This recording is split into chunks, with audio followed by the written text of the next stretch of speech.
Bagian 24, Kejutan Masa Kecil.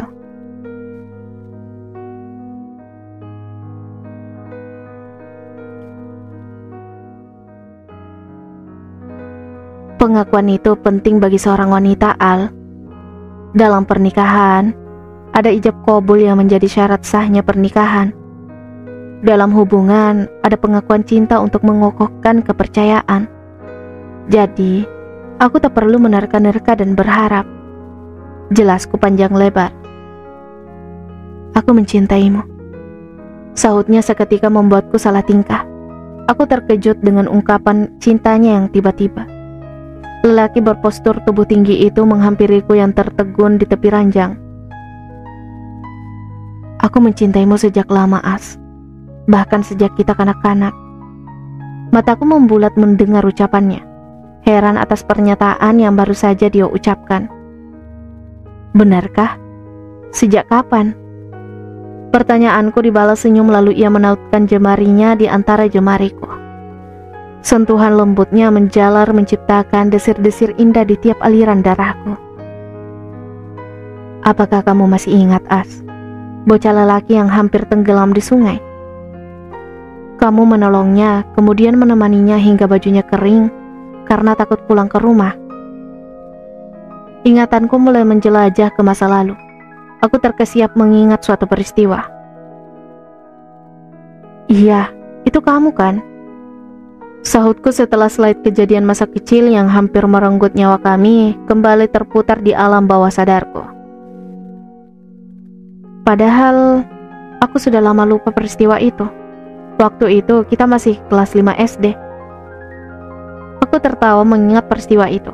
Lucu tetapi nyaris membuat kami berdua kehilangan nyawa. Letak rumahku yang tidak jauh dari sungai sering menjadikan pohon-pohon di tepi sungai sebagai tempat bermain bersama teman saat istirahat. Selain karena rimbun pohon sekitar sungai bisa dipakai bermain petak umpet, buahnya juga sering kami nikmati bersama. Seperti biasa ketika aku dan teman-teman bermain lempar tangkap, bola yang kami gunakan terjatuh di sungai. Buah mengkudu muda kemudian jadi sasaran kami sebagai pengganti bola. Ali Akbar yang punya tubuh paling tinggi dipaksa untuk manjat di pohon mengkudu yang menjorok ke sungai. Tetapi malang. Kakinya malah menginjak ranting rapuh hingga ia terjatuh di sungai. Semua teman-teman berlari lantaran takut kena marah. Nenekku kadang mengejar kami jika ketahuan bermain di sungai. Hal itu yang menyebabkan mereka lari. Ditambah karena terkejut melihat Ali Akbar terjatuh di sungai. Hanya aku yang tersisa. Aku yang panik tanpa pikir panjang langsung lompat ke sungai lalu berusaha menolongnya. Meskipun air di pinggir sungai tidak dalam, tetapi karena ia tidak siap dan ternyata tidak pandai berenang, jadilah ia mengap-ngap minta tolong. Tubuh kecilku kepayahan untuk menggerakkan tubuhnya, tetapi aku berusaha menggerakkan semua tenagaku untuk menyeretnya ke daratan. Untung saja belum banyak air yang masuk ke mulutnya. Hampir saja kami tenggelam bersama. Hari itu kamu tak mau pulang kan? Takut kena marah Abah? Tanyaku menggodanya. Ia tersenyum malu menanggapi pertanyaanku. Tahukah kamu, sejak saat itu aku mulai kagum padamu. Saat semua teman-teman meninggalkanku, kamu malah mempertaruhkan nyawa menolongku. Tangannya meraih kepalaku lalu mengecup keningku. Aku berutang budi nyawa padamu, As. Peristiwa itu tak pernah aku lupakan. Bahkan Abah sangat ingin berterima kasih padamu saat ku ceritakan peristiwa itu. Aku menghela nafas. Sekarang aku mengerti alasan Abah begitu memperhatikanku dan juga keluargaku. Jadi, kamu menikahiku hanya ingin balas jasa padaku, Al? Tanyaku serius. Tadi kan sudah aku katakan, aku mengagumimu sejak saat itu. Aku bahkan tak pernah jatuh cinta selain padamu. Senyum masih menghias di wajah teduh miliknya. Ketika aku tahu hubunganmu dengan Agung, aku sempat terpukul. Tetapi tetap saja aku tak bisa melupakanmu. Kali ini ia menunduk, matanya berembun. Aku mengelus pipinya lembut. Terasa hatiku tersayat mendengar pengakuannya. Aku hanya ingin kamu bahagia, As. Kamu mungkin tak pernah menyadari perasaanku dulu. Tetapi Agung menyadarinya, sehingga berulang kali yang memperingatiku sejak pertemuanku dengannya di sekolah hari itu. Sambungnya lagi. Aku berusaha menekan semua perasaanku ketika melihat cinta yang begitu besar untuknya di matamu. Aku memilih meredam semua perasaanku dengan memilih tidak pulang selain libur semester. Ujarnya menggenggam erat jemariku. Aku terdiam, tak pernah menyangka sama sekali dia menyimpan rasa selama ini padaku. Betapa selama ini ia begitu tulus meredam semua perasaannya, menurunkan egonya demi melihatku bahagia. Itulah cinta yang sebenarnya. Kerelaan hati menurunkan ego dan semua keakuan demi kebahagiaan orang yang dicintai. Awalnya aku coba mengikhlaskanmu bersama Agung, tetapi kemudian kusadari ada yang lain darinya. Dia terus menerorku sejak kepindahanmu ke rumahku, sambungnya. Aku selalu berdoa untuk kebahagiaan kamu, As. Hanya namamu yang tersebut dalam doaku. Dan ternyata Allah akhirnya menyatukan kita, meskipun dengan cara yang cukup dramatis. Aku yakin ini takdir. Senyumnya kemudian terukir di bibir merah alami miliknya. Karena itu, kamu langsung menerima pernikahan itu? Tanyaku penasaran. Aku hanya ingin melindungi orang yang kucintai. Ia menatapku lekat. Ada gemuruh di dadaku kuat menerobos dinding hatiku yang beku. Aku tertegun mendengar semua penuturannya. Sungguh di luar kedugaanku semua kejadian ini. Bukan tidak mungkin Agung atau keluarganya bisa berbuat lebih nekat lagi. Ucapnya terlihat cemas. Aku merasa apa yang dikhawatirkan Ali masuk akal. Ikutlah ke kosanku agar aku tidak terus-menerus mengkhawatirkanmu. Ucapnya mencoba membujukku. Kita bicarakan ini ke Abah dulu ya. Aku kemudian bangkit untuk membersihkan diri. Tak enak rasanya berlama-lama dalam kamar, padahal Ali baru saja pulang. Siapa tahu Abah ingin berbincang dengan anaknya.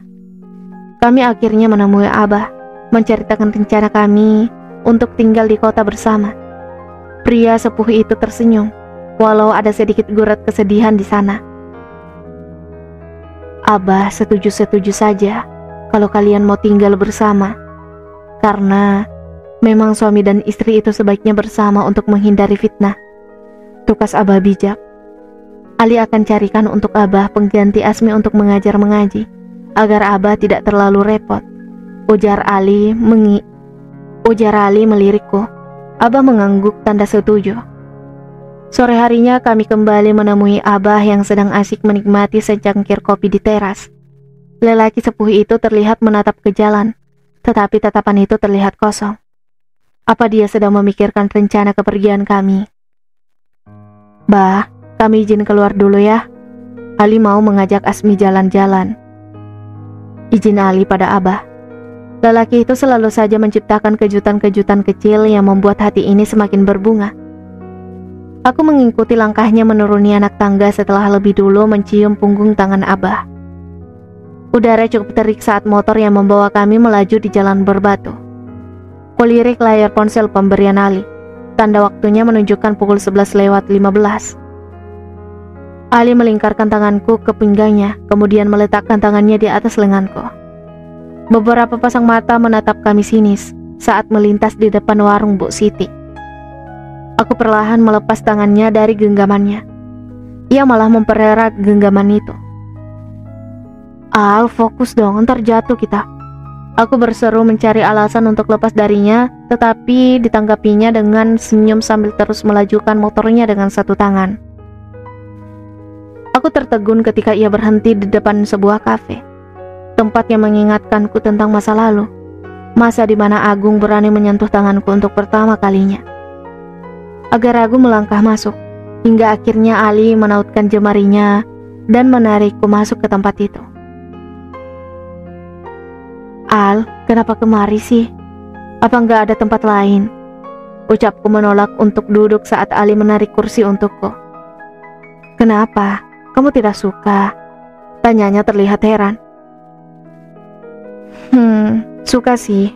Ya, aku suka. Sahutku lalu duduk tersenyum ke arahnya. Aku tidak mau membuatnya kecewa. Ali memesan kopi latte dan roti bakar, persis yang Agung pesan dulu. Ingatanku kembali ke masa itu. Saat itu aku sangat marah pada Agung sehingga pesanannya tak kusentuh sama sekali. Kenapa? Kok bengong? Kamu tidak senang ku bawa kemari, As? Mungkin dia merasa tidak nyaman karena melihatku terus diam. Senang kok, Al. Hanya tidak terbiasa berada di tempat seperti ini. Kilahku menyembunyikan embun yang sejak tadi ingin menerobos kelopak mataku. Sebuah pesan masuk ke ponselku. Aku heran karena selama ini hanya Ali yang menghubungiku sejak ponsel itu pindah ke tanganku. Sedangkan lelaki itu sekarang duduk di hadapanku. Kulirik layar ponsel, memperhatikan nama si pengirim. Pengganggu. Baru saja aku hendak membaca pesan itu, Ali menyambar lebih dulu ponsel yang tergeletak di hadapanku. Wajahnya langsung berubah.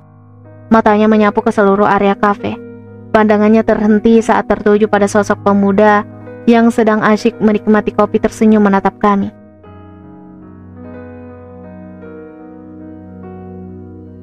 Bersambung.